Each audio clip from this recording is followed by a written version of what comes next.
og gisuportahan pa ni John Vic Remulla si Nicolas Torre ato nga time bisan og nakaibaw sila nga si Baste Duterte dili mo abot atong pitsaha pero ilahag yung gidayon ang maong binyo para ipakita gina sa katawhan nga nahadlok si Baste.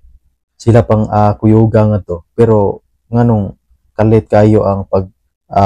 traidor sa duha. Anong so mayong adlaw kanatong tanan ug welcome back sa atong channel. Ug daghan kayong salamat mga par sa inyong pagsuporta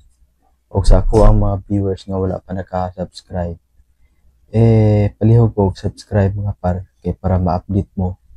sa atong mga i-upload nga mga video reaction. So anyway, kanang pasensya day kayo mga par, medyo ako magtagalog ko usahay kay naaman sad ko'y mga Tagalog nga nagtanaw sa atoa mo nang usahay magtagalog ta. So karon mga par, sa daghan kayo ang nakugang, daghan kayo ang wala makatuo nga pagkasibak ni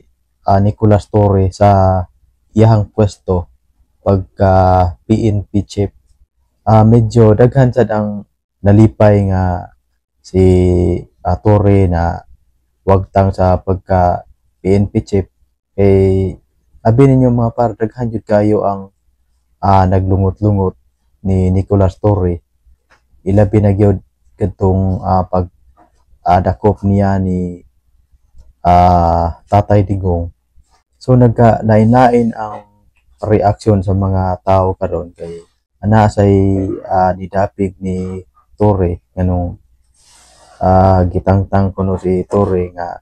ang angayan kuno nga tangtangon kato kuno mga politiko nga na-involved sa flood control project ug nganong si Torre man kuno ang gitangtang sa pwesto. Imagino nato mga par nga nganong kalit kayo ang panghitabo, kalit kayo ang pagkatangtang ni Nicolas Torre bilang isang PNP chief o gitumong pagyod ani adtong Heroes Day. Makapangutana jud ka sa imong kaugalingon nganong kalit kayo nga pagkatangtang ni Torre nga basin og nasikhan ni og gamay ni Nicolas Torre si John Vic Remulla ug wala makauyon si John Vic Remulla sa estilo ni Nicolas Torre, medyo didako naman ang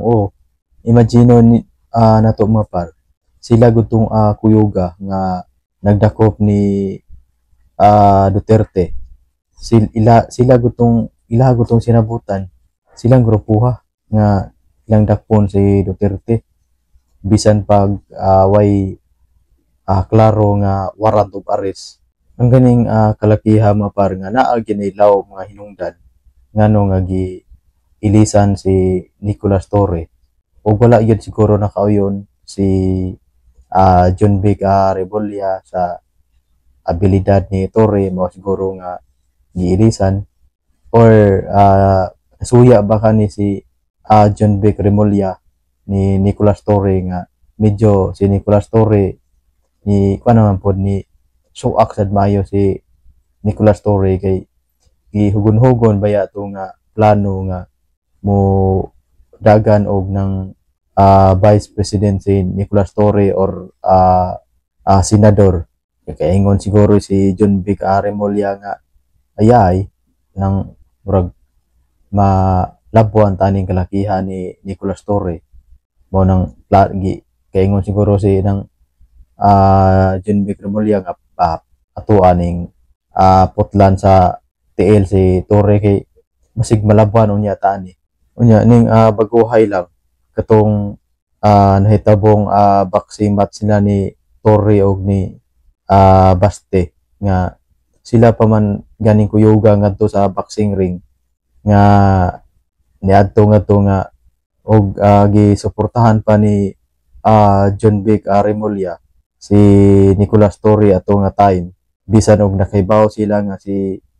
Baste Duterte dili mo abot atong pitsaha pero ilahag yung gidayon ang maong binyo para ipakita gina sa katawhan nga nahadlok si Baste. Sila pang kuyuga nga to, pero nganong kalit kayo ang pag traidor sa duha, nganong kalit kayo ang pagpatangtang ni Nicolas Torre. Imagino na to,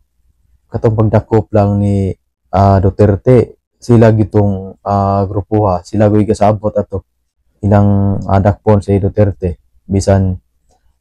wala moagi og due process. Kining hitabuan na ginilaw nga hinungdan basin kusog-kusog siguro pagkasikuha nga nakaigo ni John Vic Remulla, si kaingon si John Vic Torre nga nang maniko naman si Torre nako ato ning hinahinayan ato ning putol sa tel mao siguro plano ni John Vic Remulla nga dili siya gusto nga mo saka si Nicolas Torre, kay si Nicolas Torre sad medyo nidako naman sad ang o ni Nicolas Torre magbutbuot naman sad siya iyaha sad or kaning mga panghitabo ang mga par basin propaganda ra ni nila mga par basin palabas lang ni nila kay para matabunan ang issue sa flood control project. So daghan kayo salamat mga par sa inyong pagsuporta sa akong channel, and then palihog ko og subscribe mga par kay para ma-update mo sa itong mga i-upload nga mga video reaction.